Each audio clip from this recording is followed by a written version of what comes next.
pupuk adalah salah satu komponen terpenting dalam pertanian, termasuk di Indonesia. Pupuk berfungsi sebagai sumber nutrisi yang diperlukan oleh tanaman agar dapat tumbuh dan berkembang dengan baik. Selain itu, pupuk juga berguna untuk meningkatkan kesuburan tanah, sehingga hasil panen dapat lebih baik dan berkelanjutan. Mengapa harga pupuk menjadi masalah bagi petani? Permasalahannya, pupuk di Indonesia cukup mahal, sehingga sering menjadi kendala bagi petani untuk menggunakannya. Belum lagi, kondisi global seperti perang Rusia dan Ukraina semakin memperparah kelangkaan pupuk di pasaran. Karena itu, pemerintah menginisiasi kebijakan subsidi pupuk agar petani bisa memperoleh pupuk dengan harga yang lebih murah. Berdasarkan data yang dimiliki oleh CIPS, harga rata-rata pupuk urea bersubsidi adalah Rp2.250, sedangkan harga pupuk urea non-subsidi mencapai Rp5.900. Artinya, pupuk bersubsidi lebih murah kurang lebih 3 kali lipat dibanding pupuk non-subsidi.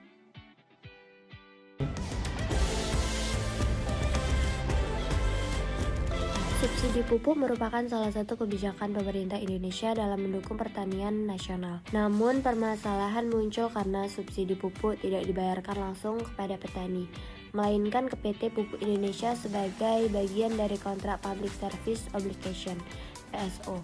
Akibatnya, produsen pupuk justru lebih banyak menikmati manfaat subsidi dibanding petani yang seharusnya menjadi penerima utama.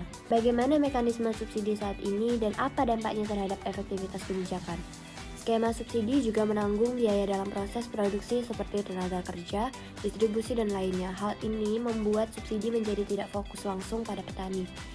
Temuan Komisi Pemberantasan Korupsi (KPK) juga menunjukkan adanya ketidakefisienan dalam pelaksanaan subsidi pupuk saat ini. Mengapa kartu tani belum menjadi solusi efektif?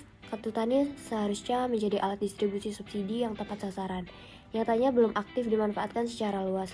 Menurut data Kementerian Pertanian, dari seluruh petani yang memiliki kartu tani, hanya sekitar 30% yang benar-benar menggunakannya untuk membeli pupuk dan benih.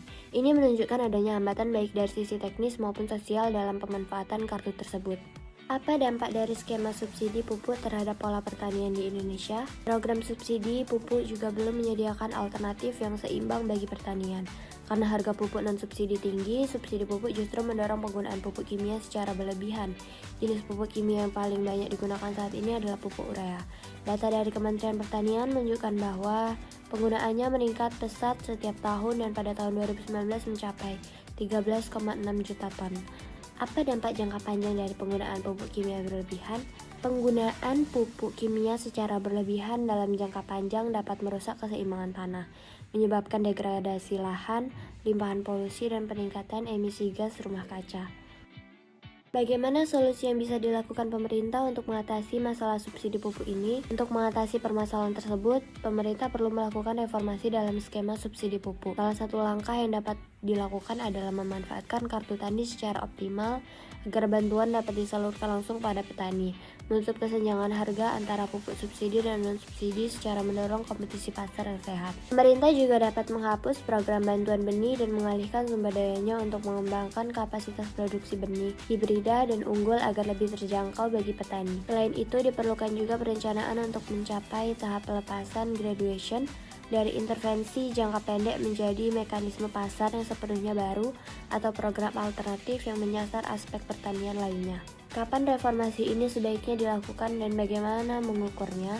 Tahap pelepasan ini harus dirancang dengan menyertakan indikator yang jelas mengenai pencapaian program agar dapat mengevaluasi apakah solusi jangka pendek sebelumnya telah berhasil membantu petani dalam penggunaan input yang tepat dan berimbang antara pupuk kimia dan organik. Apalagi yang dibutuhkan agar subsidi pupuk benar-benar efektif, pemerintah juga perlu melakukan edukasi dan pelatihan kepada petani agar mereka memahami pentingnya penggunaan pupuk secara tepat dan tidak berlebihan.